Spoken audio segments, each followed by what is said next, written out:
श्री गणेशाय नमः। गुरुर ब्रह्मा गुरुर विष्णू गुरुर देवो महेश्वरा गुरुर साक्षात परब्रह्म तस्मै श्री गुरुवे नमः। आज खरं तर योगायोगाचा आहे। आज व्यास पौर्णिमा आहे। त्यानिमित्त सर्वप्रथम माझ्या माता पित्यांना वंदन करून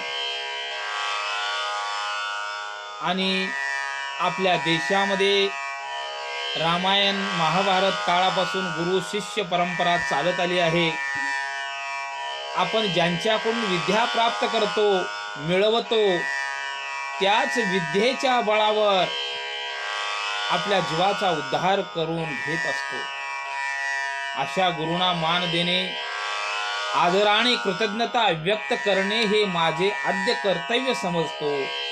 त्याप्रमाणे मला लाभलेले माझे गुरुवर्य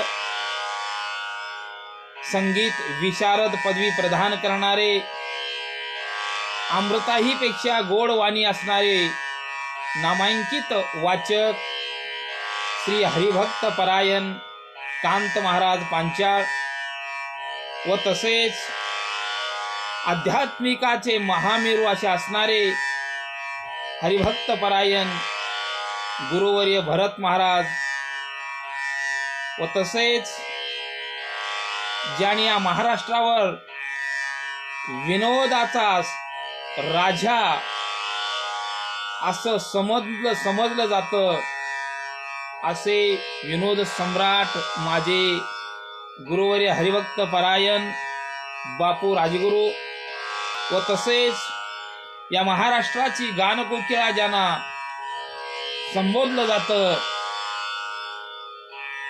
ते वाचक म्हणजे हरिभक्त परायण श्री शिवाजी गावकरे महाराज यांनी मला आशीर्वाद दिला, मार्ग दाखवला आणि त्या मार्गाने चालत आज इथपर्यंत या ठिकाणी प्रवास चालू आहे। म्हणून त्यांना आज गुरुपौर्णिमेनिमित्त त्यांना माझा साष्टांग दंडवत आणि माझ्या गावातील सर्वजण माझ्या पाठीशी राहून मला जे प्रोत्साहन दिले त्याबद्दल गावकऱ्यांचेही आभार, रामभक्ताचे आभार या ठिकाणी मी व्यक्त करतो। आणि हा योगायोगच म्हणावा लागेल की आज गुरुपौर्णिमेनिमित्त खरंच आजचा विषय या ब्रह्मांडाचा मालक गुरु वशिष्ठाकडून श्री प्रभू रामचंद्र हे विद्या घेऊ लागलेले आहेत आणि हाच विषय आज या कथेला आलेला आहे। या ठिकाणी अध्याय 7 भावार्थ रामायण बालकांड अध्याय 7 श्री गणेशाय नमः। नाथ महाराज अध्यायाच्या सुरुवातीला सांगिततात की धन्य रामायण सृष्टी, धन्य वाल्मिकाची वाग दृष्टी, अक्षरी अक्षर परिपाटी, दोष कोठ्यानुकोठी नासती।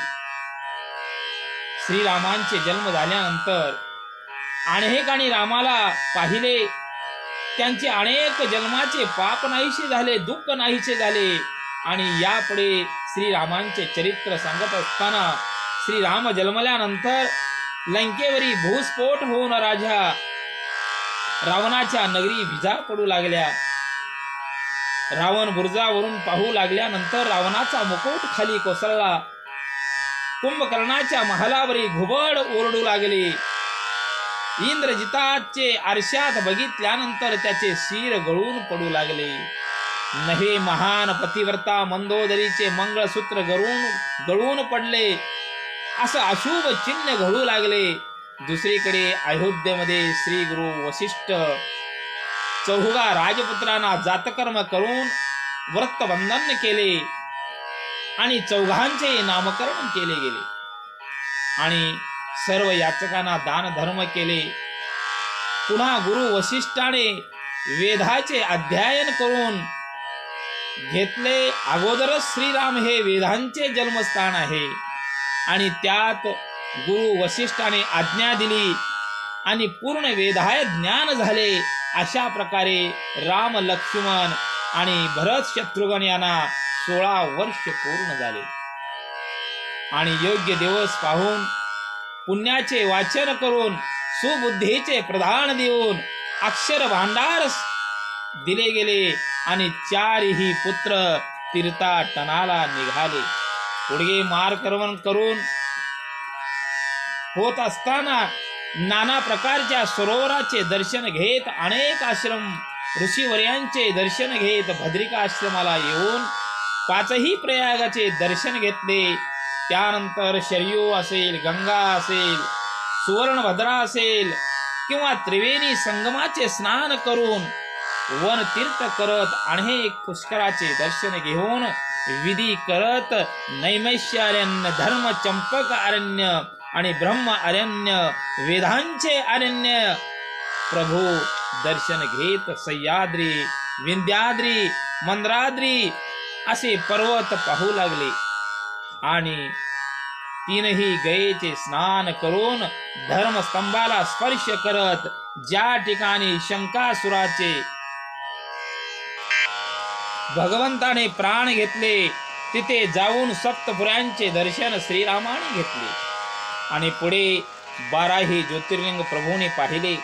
पुढे कृष्णा, भीमा, गोदावरी, तापी या मध्ये स्नान करत पुढे शिवकांची, विष्णुकांची करत पंचनद्याचे स्नान करत निघाले व शेषशाही, कन्याकुमारी व अगस्ती मुनीचे आश्रम प्रभू रामचंद्राने पाहिले.